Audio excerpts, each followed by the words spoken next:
Welcome back to PJ Talks Talk. I'm PJ, and today's video is all about the sublime Porsche 911 Turbo S.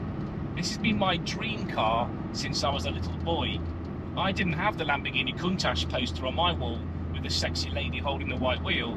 I had the 930 Turbo, which incidentally was the first ever turbo Porsche produced other than the race car series. So as a road car, the 930 was unveiled in 1974 in the Paris Motor Show, and in 1995 customers started getting their cars.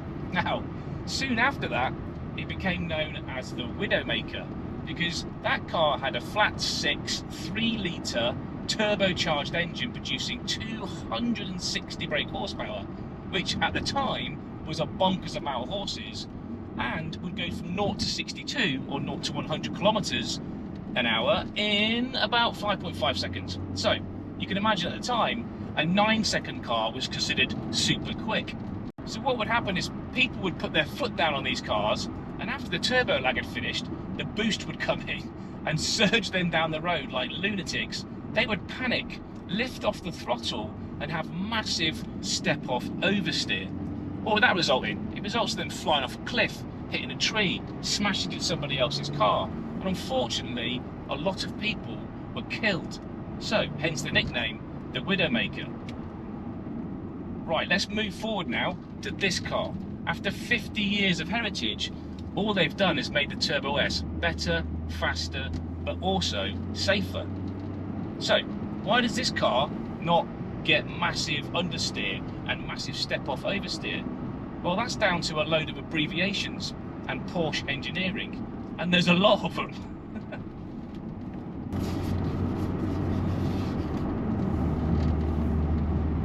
So let's dive into these abbreviations and try and unpack them a little bit, because they're what make this car so special. So we have, let's start off with the all-wheel drive system. So this car is very clever in the way it delivers its power to either axle, either the front axle or the rear axle, and it uses multiple clutch plates to decide which axle's got the grip, and therefore which axle, either front or rear, should get all the horses. And that's incredibly clever. And on the dash, when you put it into Sport Plus mode, at the moment we're in normal, you can actually see that working. It's a passive system, which is a bit of a shame, because it'd be nice to press a button and turn this car into rear-wheel drive only, although that would be a bit mental. So, all-wheel drive system, drive to all 4 wheels via the engine with a trick torque vectoring system that senses which axle's got the grip. What's next? Right, let's talk about PDCC, and that button's on the dash. PDCC stands for Porsche Dynamic Chassis Control, and what that does via hydraulic dampers is adjust the amount of roll the car receives and makes it way better and planted on the road, and handles so much better in the corners because of that. We also have Porsche's very old system now, it's been in many Porsches, PASM, the PASM, which is the Porsche Active Stability Management, and that's your dampers on all 4 corners, and they are actively damping all the time, and you can adjust that with a selector on the wheel, and I'll talk about that in a minute as well, between the different modes. You can stiffen up the suspension or loosen the suspension for comfort. And even if you're in the more sporty mode in this car, there's a button on the dashboard which allows you to adjust it. So that's PASM. What's next? PTV Plus, Porsche Torque Vectoring System. And this is a very clever system the engineers of Porsche come up with that allows them to sense which wheel requires braking via the electronic rear differential. They can brake the inside wheel, and that stops understeer. Very clever system, and again, that's a passive system that's going on all the time. What's next? PAA. PAA is Porsche Active Aero. Now this car has aero on it, obviously, all sports cars do, but this has a front skirt that slips away, and then when you need it in Sport Plus, it warns you and says front clearance is now reduced, and the front skirt will pop out, giving you more downforce on the front and therefore more front end grip. The rear spoiler actively comes up when you go into Sport Plus, and again gives you more downforce and more grip in the twisty stuff. However, it's active in the fact that it can also be stowed away, so when you're doing high speed and you don't want that excess drag, you can remove the front skirt and lower the spoiler down back into its hunkered position. Very clever.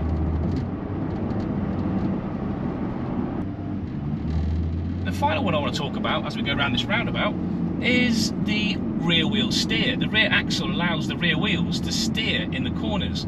Now when you're going slow, they steer in the opposite direction, and that tightens up your turning circle. But when you're going very quick, they turn in the same direction as the front wheels, and that stops understeer. And again, a very clever system. Now, Porsches have had that for a while, but on the Turbo S, it means that you can put all that power down and corner at high speed without having a 930 rocket off the cliff or into a tree. So let's talk about the engine that's in this car. The 3.8 litre flat 6 twin turbocharged, producing 641 brake horsepower, 590 pound-foot of torque, which means it's an incredibly quick car. Now, the car weighs around 1650 kilos, which is fairly heavy when you think the GT3 I drove less than 2 weeks ago was only 1445 or 1450 engine weight. But it's got a lot more horses. The GT3 had 502 brake horsepower. This, with its 641, is massively more powerful. The twin turbos on the engine have VTG, another abbreviation from Porsche, and that's variable turbine geometry. What that means is the turbos can give you the boost along pretty much the whole ref range, and that means you reduce turbo lag, which is something that Porsche 930 really suffered from, and one of the reasons why it killed so many people. There is very little turbo lag on this car. You can feel a surge of boost come in, but it's not something that's like snap on, snap off, and it's kind of there and available all the time when you push the right pedal. The car corners amazingly. The handling is just incredible for the weight of it and for the horsepower.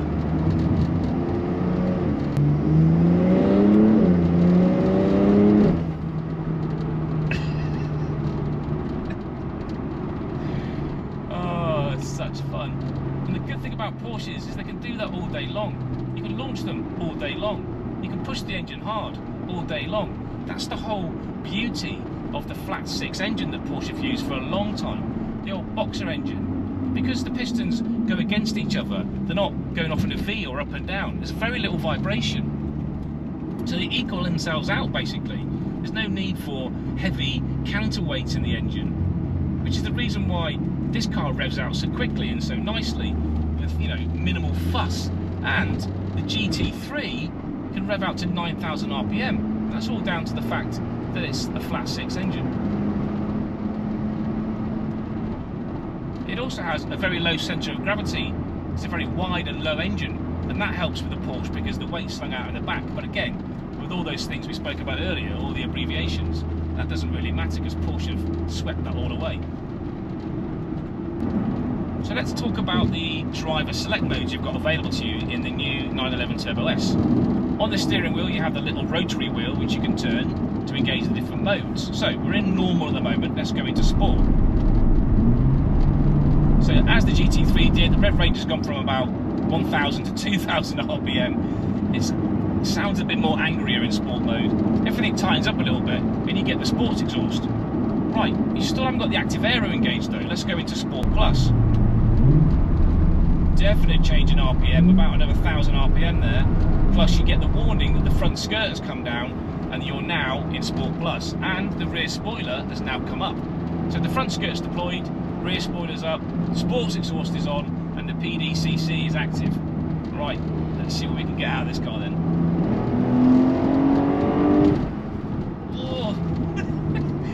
Immense acceleration, amazing brakes. This car has 10 piston calipers on the front and huge Porsche ceramic brake system. Oh, the noise is lovely now. It's nowhere near as nice as the GT3, but it's just a nice noise nonetheless. Recording, let's see what we get on here. A little bit of skid in there, a little bit of front washout. Again, you didn't get that in the GT3 on that corner. And a bit of rear end twitching as well, but that was quite fast. That was about 95 k's an hour around that corner. The car is just such fun to drive. Incredibly powerful. It just launches itself out of the corners with ease. Very little turbo lag, very impressed. And the noise is really nice now with that sports exhaust as well. Right, let's have a look at a launch. slow down. This is obviously a private road, so no one's on the road, so it's safe to do this. So just confirm we're in Sport Plus, left foot on the brake. Here we go. This was very exciting in the GT3. I'm expecting this to be a lot quicker than the Turbo S. Here we go. Fuck me!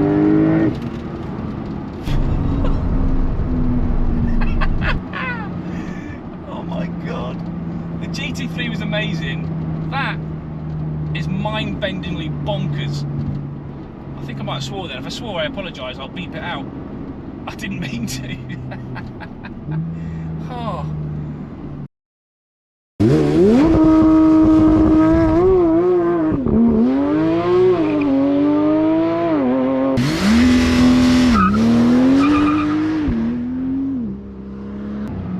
Wow, that was way faster than the GT3.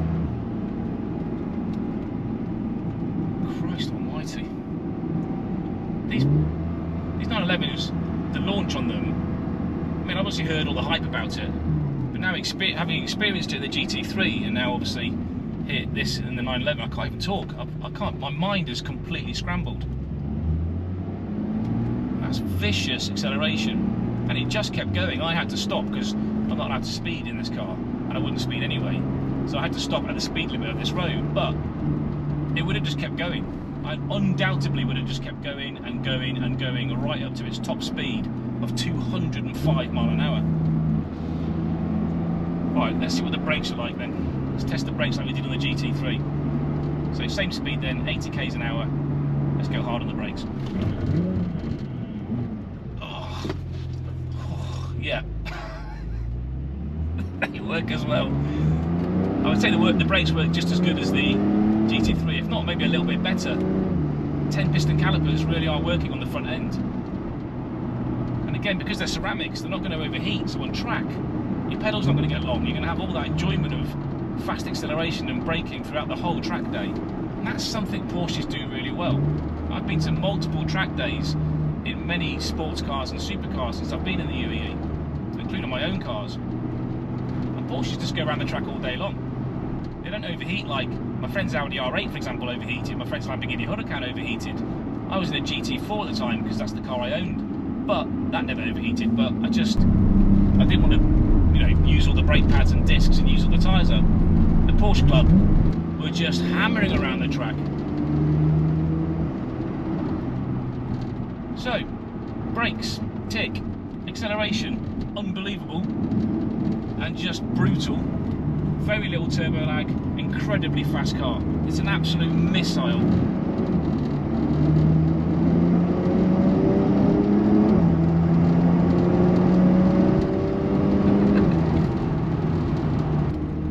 That's it. I think the handling is not as good as the GT3. I didn't expect it to be. This has got McPherson struts in the front rather than the double wishbone suspension that it is now on the new GT3. Hasn't got the massive area the GT3 has.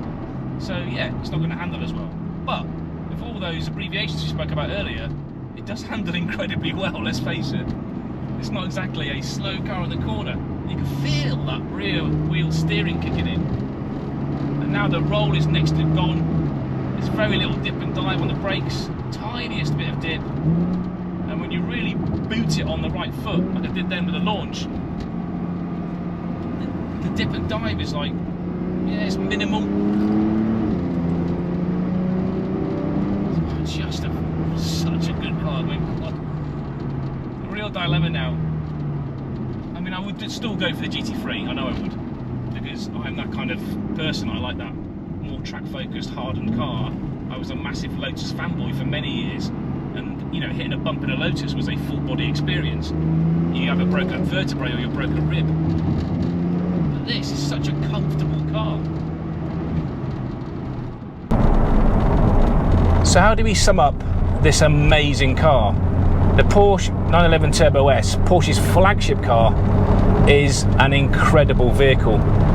It has hypercar performance, it is a bona fide supercar, but it's also an amazingly usable road car and a GT car. You could quite happily smash this across Europe. It's incredibly comfortable. It's completely bulletproof, massively reliable, and the engine will launch you as many times as you want without even complaining. The car handles amazingly. It's beaten, yes, by the GT series of cars for handling, but acceleration, this is just otherworldly. Now, the question stands, having driven this car now for 2 days and done nearly 750 kilometers in it, which one would I buy? Well, I'm going to stick with the GT3. I just love the rawness, the visceral experience of driving that car. So, and also the downforce and trackability of it. Now, I get these cars are fast. If I could afford it, I'd have both. But if I had to choose between one or the other, I would still be a GT series man. Anyway, put a comment in below. Let me know what you'd go for, 911 Turbo S or the GT3. So that's it. I'm going to slow down and I'm going to put the roof down. Because this is a cabriolet. So why not, eh? Alright, the audio will be rubbish now, so I'm going to end the video. So until the next one, people, subscribe, because it really helps the channel. Like if you like it, but stay safe and see ya.